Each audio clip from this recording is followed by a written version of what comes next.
You're listening to Somewhat Frank with me, Frank Gruber. After working in the corporate world for a decade, I decided to blaze my own path by co-founding Tech Cocktail, which helped catalyze local startup communities and eventually turned into TechCo Media, a site which grew to millions of readers and was eventually acquired. Over the past decade, I've interviewed hundreds of entrepreneurs and thought leaders from some of the fastest growing and most successful companies in history. And along the way, I've learned amazing lessons from my experiences. So we're going to talk about startups, tech, innovation, and their intersection with personal life, and anything else on Frank Gruber's mind. So let's get started being Somewhat Frank. Somewhat Frank is produced with the help of Established, my new company. Everybody, and welcome back to the Somewhat Frank podcast. I'm your host, Frank Gruber, and I'm joined by my longtime friend, colleague, and we are both enthusiasts of nature, Mr. Johnny Goodtimes. How are you? Good, Frank. I'm pumped up. I'm ready. It's a new year.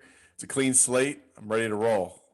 So it is a new year. Happy New Year. How long is it that you can actually say that? Because is there a rule, like at a certain point, you can't say Happy New Year anymore?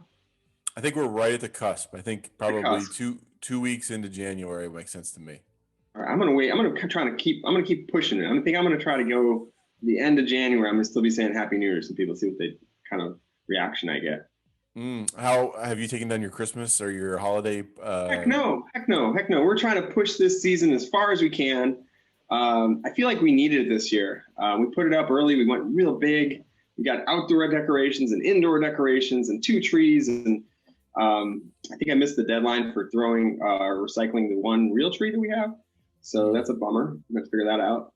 The old saw, get some energy out, doing that, cutting it all down. But yeah, we're going to keep them up, I think, another couple weeks. We talked about maybe taking it down this weekend and doing we felt like we didn't get enough holiday season. So we might play some more holiday music and maybe watch Elf because we didn't get to watch, or maybe some other movies and just do that on maybe Saturday, maybe take them down Sunday. We'll see how it goes.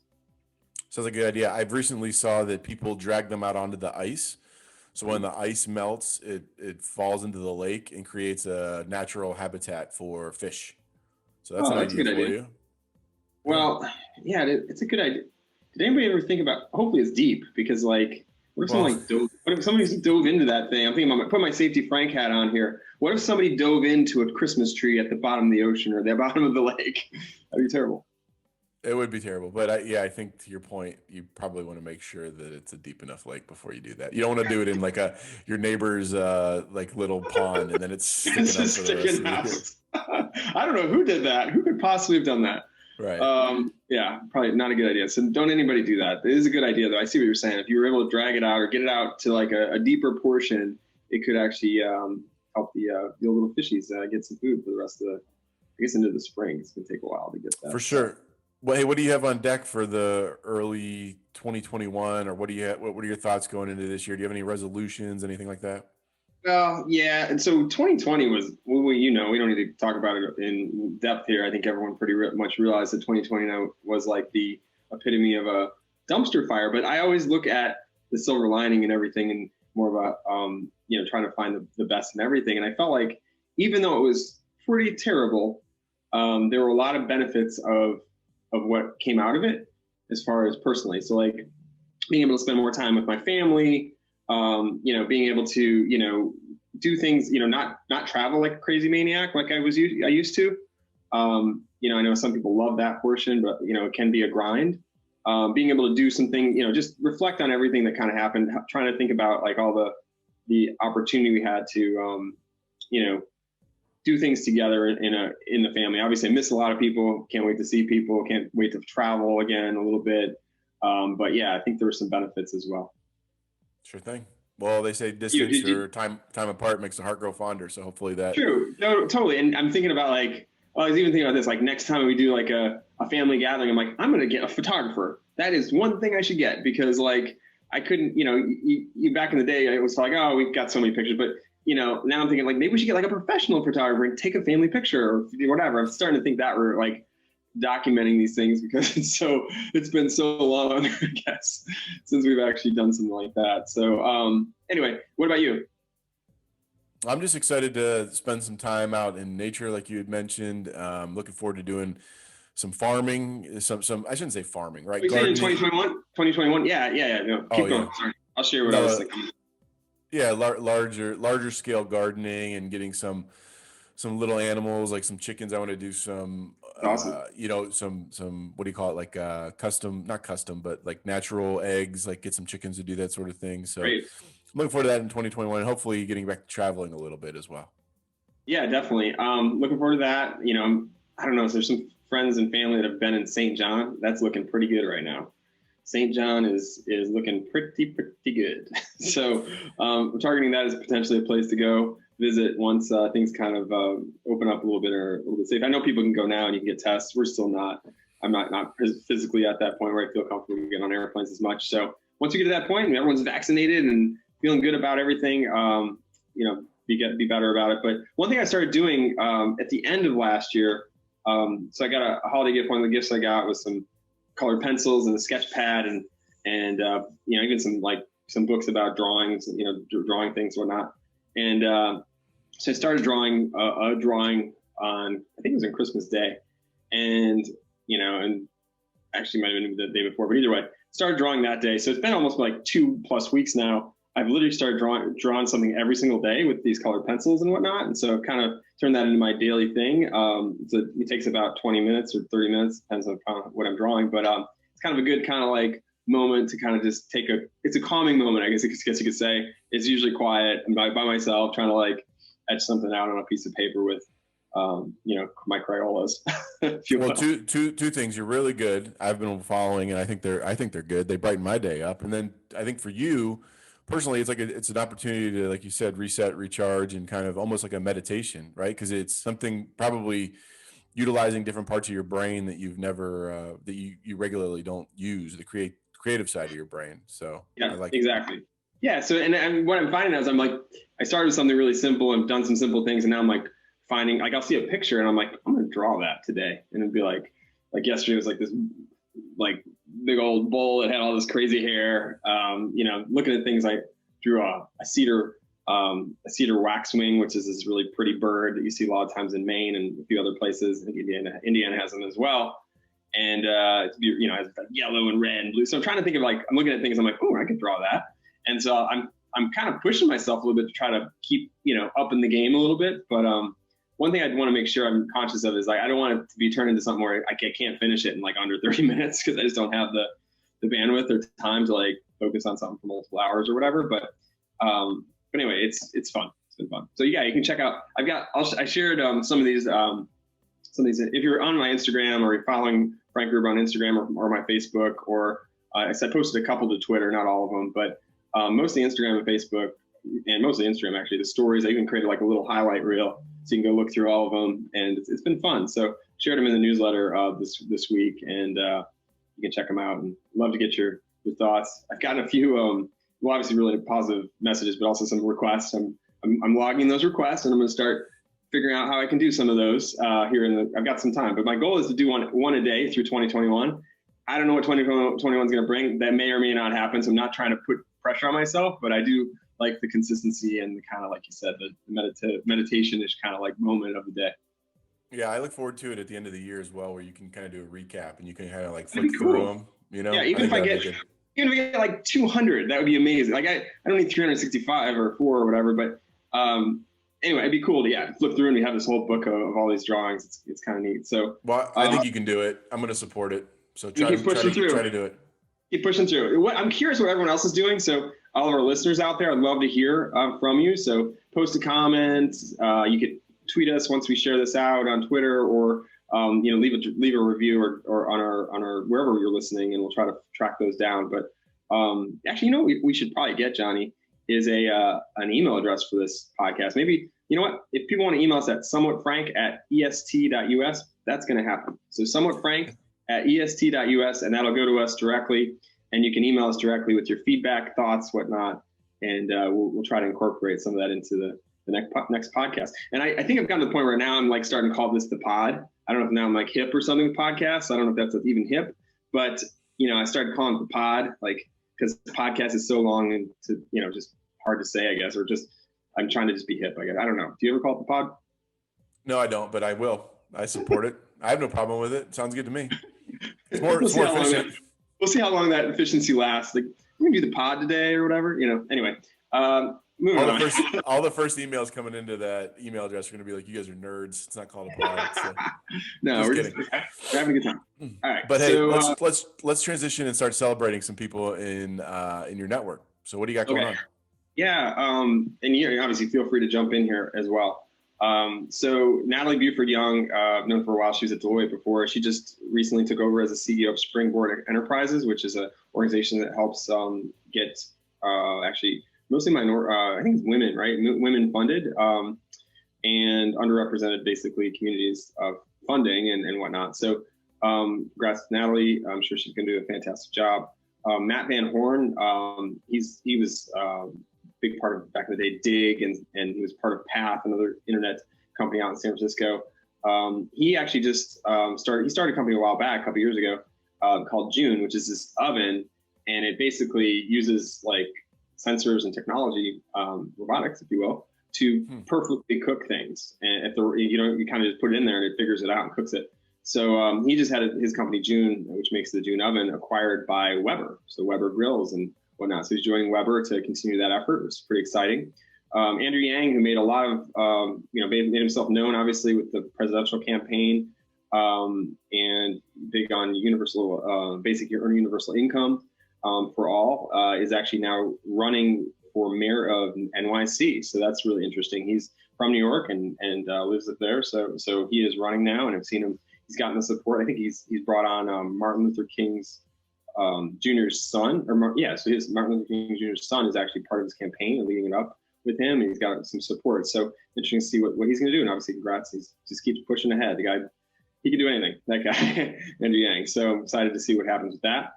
And then there's an article written in Forbes by one of our friends over at another investor, actually, Allison Capon, who you'll hear about in a little bit. She writes for Forbes as well, and she's got the W Fund, which invests in women-led startups. But she made a great list of companies or funds or people in funds, I guess you could say, investing in underrepresented founders. So Black, Latina, women, other minorities, and that included our co-CEO, my wife and co-CEO, co-founder, Jen Consalvo, with our Established Ventures effort. So you're part of that as well, Johnny. We've been investing in diverse companies for quite some time, since at least 2016. And before that, obviously, on our own, when we didn't have the SPVs that we create.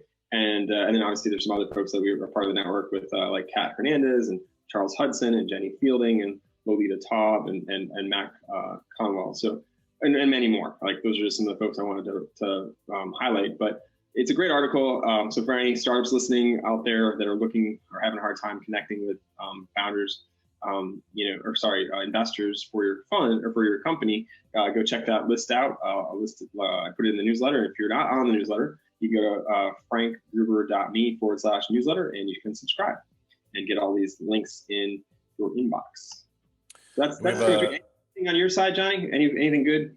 No, I was just gonna add to the fact that with the Established Ventures that you had just mentioned, we have some very exciting investment announcements to make coming up soon, and we're also continuing to vet other amazing companies in the near future or for early 2021 investments. Yeah, so it's great. It's exciting. I wish we had more capital to deploy. We're having to be really obviously picky on what we invest in right now due to the size, but we'll continue our efforts, and maybe that capital will grow and we'll do more. So excited for the future for sure. Sure thing. So I know that we have some events coming up soon. Do you want to get into those a little bit? Yeah. So first off, NASA iTech is a program that we work with with our company Established works on and helps with the strategy and the execution of.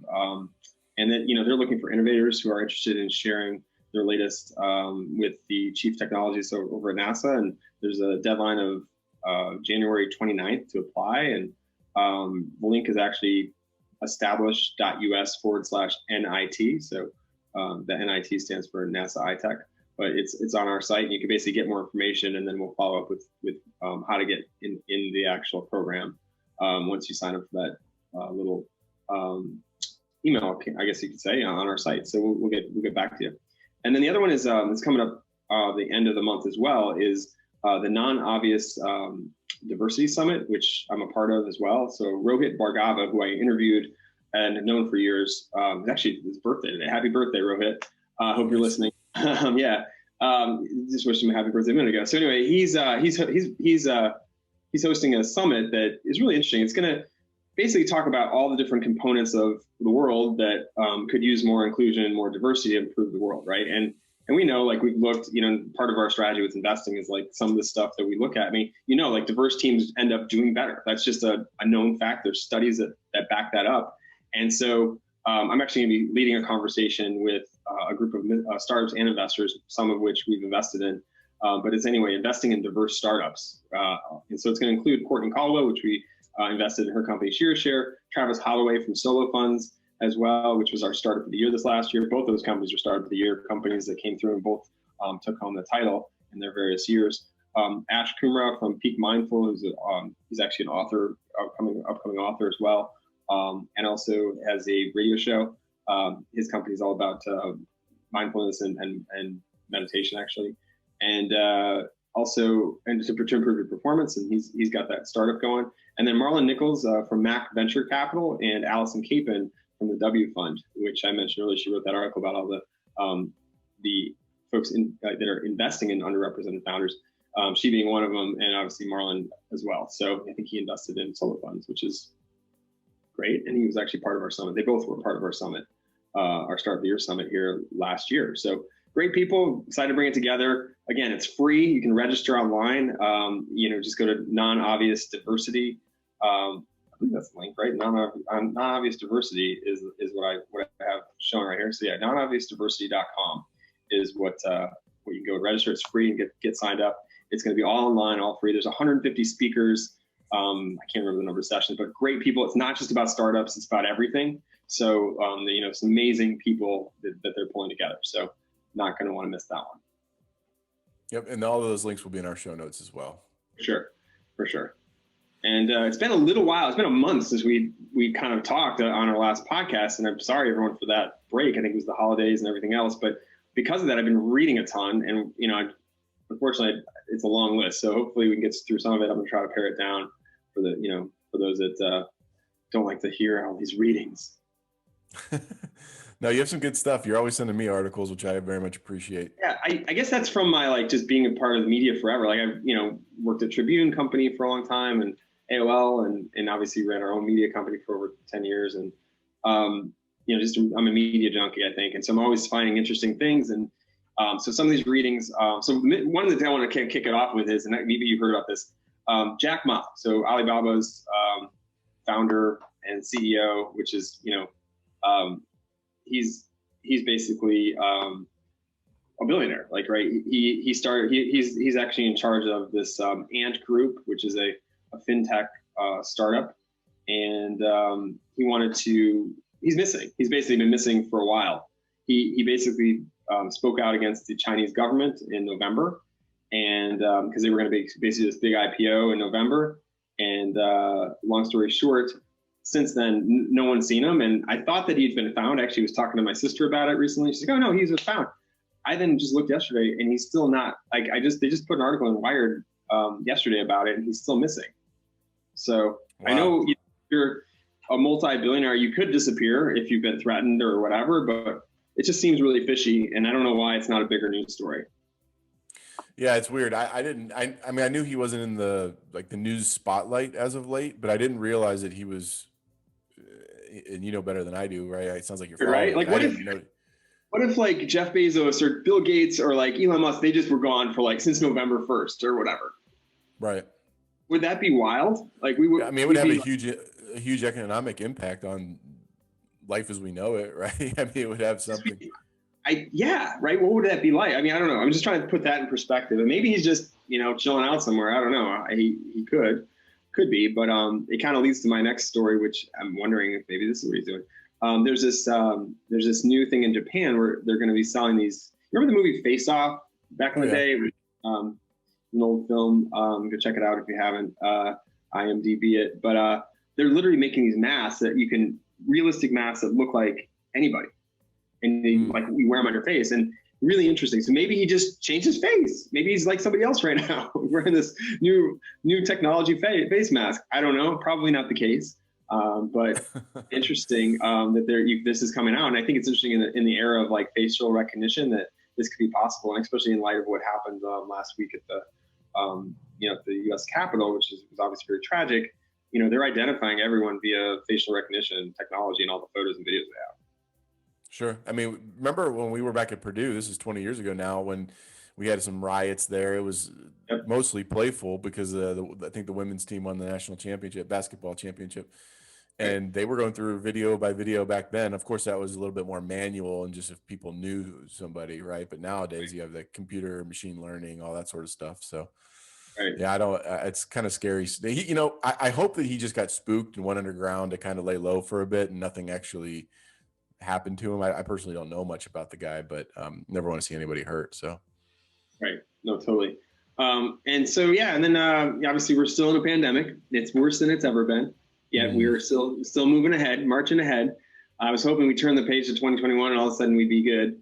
But as you know, there's pandemic with 4,000 deaths a day at this point, and million people or so. It's just a ridiculous numbers at this point. There are vaccines out, which is awesome, and I know people are starting to get appointments. I know people have gotten them. I know family members that are scheduled to get them.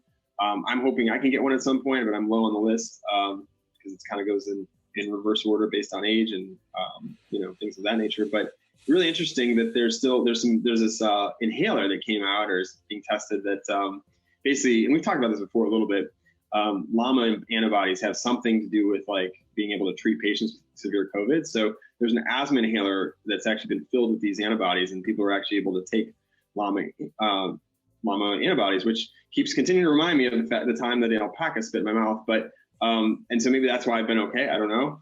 But either way, it's interesting. People are just pulling all the stops to find out all these different things, new technologies and new science, more or less, as quickly as possible. It's been a really amazing year from that perspective. I guess silver lining in 2020, people were pushing the limits and they've been finding new cures for things. Yeah, it sounds good. I'm also looking forward to getting the vaccine as soon as possible. And I know that I've talked to some people that are in the healthcare profession, frontline workers, that sort of thing, that have gotten it. And they've said that they've really had no issues. They've had less side effects than what they usually perceive they have when they get like the flu shot. Right. So that's a good sign. We'll see. It's a good sign. Yeah. And of course, it's not the silver bullet. You can still get COVID if you get a vaccine. It's possible. There's also the possibility that you could get COVID again. I think I read something yesterday that says after 5 or 6 months, you could potentially get it again because the antibodies could be out, gone. You already had it or whatever. So I don't know if that's still true with the vaccines, but that's true if you have gotten the COVID virus. So anyway, interesting stuff to keep an eye on. We're not totally out of the woods yet, but I'm hoping for a really good, late summer into fall. I hope we're back to what we were used to in 2019. Right on. Well, hopefully by the summer, so I can come visit and do my annual Maine trip because I love, I love. Yes. Exactly. I'll have to get one of my Llama spit inhalers and try that out. Hopefully that'll work. Just all the way here. So speaking of Maine, I always think of Maine. You think of lobsters, and there's some new lobster technology that's coming out. And I know those are two words you probably don't hear together a lot, but lobster technology. It's actually more about ropeless fishing, and there's some new technology that'll be out in the next 5 years. They're saying, even here in Maine, where right now, I don't want to get all into the details, but more or less you set traps that have ropes, and they basically have buoys at the top. And the problem with that is you can get boats caught in it, you can get other fish caught into it, they get clipped, they get pulled out in storms, and then they're just a mess and all over, and then more fish get kind of caught in them. So anyway, they're working on some like almost like beacon technology that allows you to place a trap, know where it is, like it sends a beacon back up. So it's really interesting that's what's happening. I know my father-in-law is a lobsterman, so I'm curious if he's going to be leveraging the new technology or not here. But either way, it's coming out. It's real in the next 5 years or so. I like the sounds of that. It sounds like it might be a little bit more commercial than the smaller fishing boats, right? But no, it's good stuff. Yeah, so that's pretty interesting. I'm trying to think what else. I have been traveling a lot, but this is I thought this was really interesting because I don't know if you know, but like whales, speaking of marine life, whales, certain whales, I don't remember which one, I think it's maybe a blue whale. They actually sleep with part of their brain asleep and part of it awake, so they remember to breathe. So it's a fun fact for you. You didn't know it. And so what I think, there's this article I read called the first night of, they're calling this thing called the first night effect, where if you go sleep in a new place, like if you're traveling and go somewhere and you stay that, like at a hotel or at a new home or somebody else's house, the first night effect is that half your brain sleeps while the other stays awake because it's a new location. So you don't actually sleep completely. And so you may wake up a little like less peppy and like less, like a little more groggy. And that makes a lot of sense when you travel. Like that first night's sleep seems good, but then you're kind of still a little bit like dragging. It's probably because you didn't actually sleep fully. Half your brain was awake. That explains why I've never slept in Las Vegas, ever. Every time I've been to Las Vegas, I cannot sleep. Right, exactly. And not just Las Vegas has its own, city lights. Right? I should clarify. There's no, it's just because of sleep. It's not, I don't understand it personally, never have, but I'm just going to chalk it up to your night watch theory. Yeah, first night effect. So yep. First night effect. So think about that next time you're in a hotel. And I guess we're a little bit more like the mammal whales that are out sleeping in the ocean with their one eye open, I guess you'd say, or half brain open. Well, I will. So anyway, I was going to say, I will tell you something I am excited about, and I know you are as well, because we joke and talk about this quite a lot. But there's been a lot in the news lately about UFOs and potential. Oh my goodness, it's out of hand, man. Those it's sorts crazy. Of things. Yeah. No, there's so much. Like I had to pare it down. Like there's just so much, and I don't want everyone to think, oh gosh, these guys are like nuts. So conspiracy theorists or something like that. No, but there's so much. There's just been so much disclosure the last couple months, and this last month alone, they're pushing through that COVID stimulus package, and there was a whole thing where within the next 165 days, I think it was, they were part of the. This is what happens with bills in Congress and whatnot. Is you get them through to get your stimulus, but then they throw in and layer a bunch of stuff in there that has nothing to do with it. One of those things is disclosing all of the or disclosing a bunch of the CIA records around UFOs. So That's coming, I think, if they ever get that stimulus through, and that still sticks in that bill or whatever. And then most recently, they did disclose some things. So there's it's called the Black Vault. Anyway, it's tons of CIA documents that have been opened up, and they've basically vetted through a bunch of them. They shared a bunch of them in a more logical way. So a great article if you have tons of time and want to dive down the UFO rabbit hole and what's being disclosed. And then kind of coupled with that, there was that you sent it to me, the Harvard professor, right? That he says that an alien visited in 2017. Yeah, it just gives it a little bit more credibility. And look, for our listeners out there, I want to clarify that we do this for fun. It's like a side hobby, right? And we don't spend a lot you time with it. But I think it's not sitting here waiting for the aliens to arrive or anything like that. No, but it is interesting. I mean, that this is now becoming more mainstream. Once you see things like that, I mean, I was listening to a regular news podcast the other day, and they're like, "What about this professor from Harvard? That just came out saying, that we've been visited by alien life forms in 2017, and more are coming." And we're like, "Wow." And then it makes my mind wonder, is COVID like an alien? Did that get sent here? And that's when you go down that whole rabbit hole and your brain just starts going, but probably not the case. But either way, it is interesting stuff. There's a lot more happening. I didn't include all the articles because there's so many. Like they just heard a radio signal from Jupiter's moon. Mm-hmm. Was it? I don't know. Maybe it was an old spacecraft that went to Jupiter. Did we have any? I don't even know if we had any. Did somebody else have them?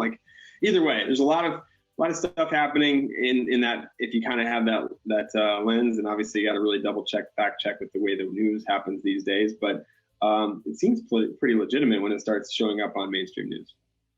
Right, it lends credibility, and one of the things I've been thinking about too is now that we have so many private institutions, let's call them, like SpaceX, for example, and sending things into space. How are we going to be able to decipher what is from another? What's ours? What's ours? What's from somewhere else? Yeah, no, totally. Exactly. I don't know. You saw Blue Origin now. That's Jeff Bezos's company related to space. He just had a rocket take off and land. So it's a space race on the private side, and it's pretty interesting. Sure. Well, what have you been watching lately that's been interesting to you, or you've been I want to say two more things. There's about professional sports, and well, first Sure. off, Apple Car is coming 5 years from now, supposedly. So be ready for that. And I don't know what that even means. So there's an article there. We'll see what it looks like. There may be some partnerships in the works, but an Apple Car is coming, and hopefully they don't make us re-up every year and a half. That'd be insane, like we do with our iPhones or whatever. All of a sudden they change the software and you got to go get a new one. I don't know. Maybe that'll happen. Not sure. The other two articles I wanted to talk about were there's a shattering of the glass ceiling. Obviously started with Kamala Harris, being elected as the vice president. It's never happened. And then now you're seeing professional sports kind of start to follow that. So like in basketball, the San Antonio Spurs have hired the first woman to serve as an NBA head coach's yes, basically she's serving as a NBA head coach, and so that's interesting. And then you also got so Becky Cammons is who that is.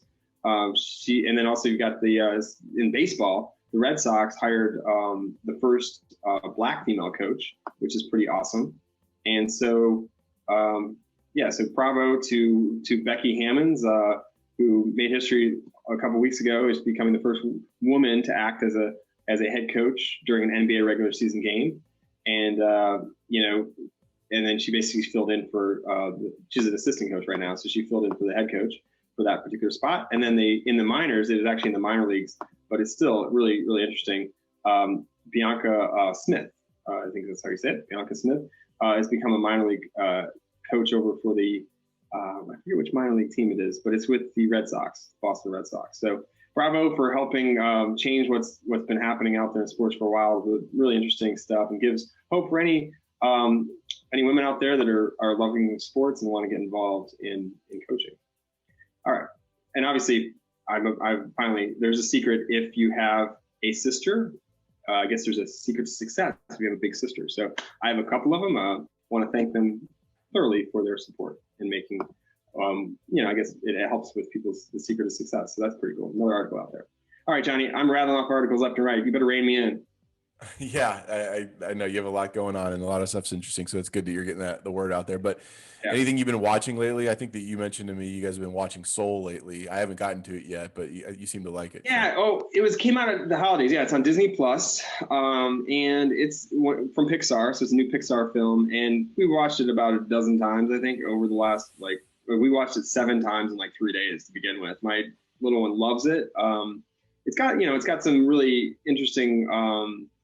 It's about death, right? So, and I think that's a heavy message, but at the same time, it addresses it in a really interesting way, and it obviously resonates with all audiences. So I think it's the overall message is good, and I think it's one that is really timely with the current state of the world, right? And a lot of death out there in the world, a lot of sickness and whatnot. So just I think at the end of the day, it's live life to the fullest at every moment, right? And so I think that's something we do anyway. But it's good to see it in the film, and it's good to kind of reiterate it with youngins, little ones. Sure thing. Yeah. And then go ahead. I was going to ask you, have you been, I think that you'd mentioned you've been reading the TB12 Method. Yeah. Did you read that? I've read bits and pieces of it, and I've tried to incorporate some of those. It's like one of those things where I can't go all in, but if I can take a few pointers and some good things and incorporate them into my life to make me a better person, I try to do so. Yeah. So I've been, part of the New Year's resolution, trying to do the classic, let's get in shape thing. But I've been, doing that for a little while. But I just was interested in reading it and learning about the pliability aspect of it, because as, we played high school sports, I played in college a little bit, it's just the basic strength training was always to bulk up, right? And get those muscles bulked up. And then you work the same muscles over and over again. And I just thought it was really interesting, his approach, Tom Brady's approach, whether you love him or hate him, his approach to strength training and really the ability to kind of start doing something called pliability training, which is interesting. And I don't know, I think it's unique. I mean, it's a unique path. It's not something I've heard before. And I've, being an athlete in the past, I thought it was unique. And so I'm going to try it. I don't know if I'm going to be able to do it because I think you need a pliability expert to be able to perform these things to begin with. And you have to go to his center, which obviously I don't love that aspect of it. Although there is Foxborough is only a couple hours away here. I could run over to his center, but not going to be running over there every day. And I'm not, planning to do this, but it's not just for pro athletes or anything like that. It's actually for anybody. And I feel like the reason I think it's interesting is if you can start incorporating these pliability aspects to it in some way, and hopefully you can do it on your own. I'm not 100% sure yet because I've never done the pliability training yet, but you could it does increase your flexibility, but also your longevity and your strength of the specific muscle groups. And so you could in some ways be in a healthier, better state. And obviously there's some diet things you need to do, drink a ton of water. I'm drinking 100 ounces of water a day based on my weight. They say so you take your weight, I think, and you cut it in half, something like that. So I'm Sure. 180. So anyway, so drink a lot of water, I guess. Yeah, some of the different exercises that they noted in that, like plyometrics, for example, I know that they've been doing that since I went to Penn State football camp back in the late 90s. And, plyometrics was a bit, in addition to weight training, that was one of their main focuses, a lot of negative reps and those sorts of things. And you can do it, by the way, just so you know, you can do it by yourself. I'm sure. Pliability though, you can do the bands. I'm this close from just buying the band set. And just getting that going here because I'm not going to the gym anymore, and that's why I think I was drawn to it. I was looking for something where I don't have to go to the gym because I'm not going to it right now. I'm already doing how many apps are you subscribed to? I'm subscribed to a couple apps that you can on my phone that allow me to do these 7-minute workouts or these 25-minute tons of different fitness apps. And obviously now Apple has their own Fitness Plus app as well. So I'm trying, and TB12 has their own app now that you can subscribe to and pay them. So I'm trying to figure out which one should I go with. What have you been doing? You've been riding the bike, right? You've been on the Peloton. Is that a new? Yeah, exactly. I've been on the Peloton. I'm about a week and a half in, maybe 2 weeks in, and I love it. I can tell a difference. More so thus far has been just having more energy and feeling good, which is great, right? That's what it's about. Yep. About how you feel. And I think that's what I liked about so far, the whole TB12 method is really about making sure you feel good. And it's not about the physique of the beach muscles and everything that you used to it used to be the thing that everyone kind of honed in on, right?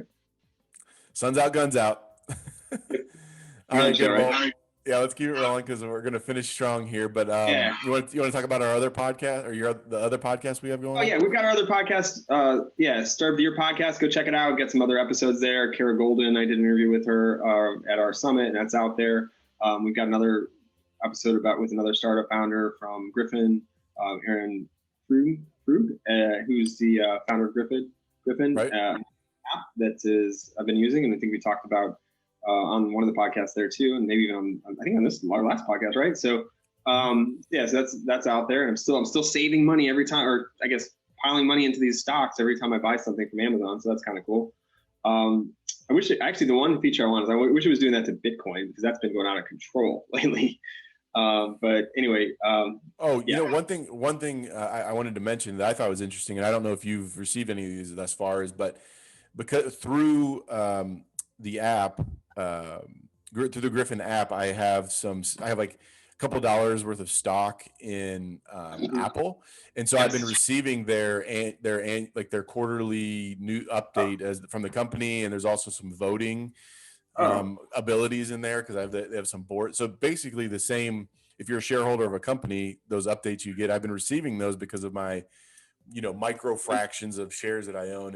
I own Apple. So I thought it was pretty interesting. $13.10 in Apple through their app. Obviously own it through other apps too, or other services, but that's through that app just from the last couple of months, which is kind of cool, right? Yeah, keep an eye out for it because, like I said, I was surprised to find start receiving some of those shareholder email notification updates. Correct. Yeah. Interesting. Yeah, that's really interesting. And finally, we got that. I always like to test out new things. One of the things I got, and we're a little bit over time here, but wanted to get this in because it's been a while, Johnny. It's been a while. Yep. I've been testing things. One of the things I got for the holidays for Christmas present was a trail cam. So for those not familiar, you can actually mount these cameras on trees in the woods along trails, and then you see what's happening in the woods. And so I put one out, in my little area here, and been watching every night. It's fun to get out the next morning and see what it is, see what's been happening. And Lots and lots of things been seen, from foxes to possums to like, I feel like daily now it's been like, a bunch of deer coming through, and it's really fun. Our little one loves it. It's just a fun exercise every single morning to go check the trail cam, see what's happened. Yeah, I've liked it a lot. The fox is my favorite thus far. I'm hoping you get too. some really. I want to see some bears, maybe a mountain lion. Those sorts of things. We've seen a lot of does, a lot of female deer. We haven't seen any bucks yet. I think I may have seen one little button buck with just little nubs, but that was early on. But I think that's it. So now we're like bigger antler deer yet. So I think there's a lot like more, tougher to see and spot. They'll stay in the shadow a little bit more. So we'll see what happens. Maybe we'll see one of those here soon. But I do love the fox. It's come by a couple times. It's a beautiful fox. And again, even the fox though is pretty. These are coming in the middle of the night, so it must be flashing like an infrared and a flash of some sort. Mm-hmm. And I'm curious what's going through their mind at that point. Like, oh my gosh, it's but some of the deer that I've seen have gotten really curious, and they're like bobbing their head around it. You can definitely see that they're trying to figure out what is this trail cam thing that's mounted on the trail. Like, they probably think it's like an alien or something. Sure, a little skittish, but definitely. Well, I think that's a good update. Glad we got back to this, and look forward to publishing more in the new year. Yes, for sure. Got a lot going on. I think this one was just heavy because of the holidays and we were trying to get back in the routine. But for everyone out there, hope you had a good New Year and you're off to the right start here. Obviously appreciate you listening. Definitely send us your info here if you have any questions or anything over at somewhatfrank@est.us. And then also you can review us on every platform that there is one. We'd love to hear your feedback. And what else, Johnny? What am I forgetting? Oh, if you want to get this an email, you can go to frankgruber.me/newsletter, frankgruber.me/newsletter, and get this in a newsletter format in your inbox with all the links to everything as well. So I think that's about it. I am spent. I'm drinking my 100 ounces of water. Ooh, good stuff. It's keeping all my muscles nice and hydrated. Hope you're hydrated and out there and doing well and staying safe. And thank you again for listening. I'm Frank Gruber, and along with Johnny Good Times Guidos, this is a Somewhat Frank podcast. Till next time, be safe out there, and we'll see you soon. Well, that's a wrap. Thanks so much for listening. This is Somewhat Frank, signing off. Frank Gruber. Oh, and don't forget, subscribe online, iTunes, SoundCloud, Android, wherever you can find it. Somewhat Frank podcast. We'll be back soon with another episode. Thanks so much.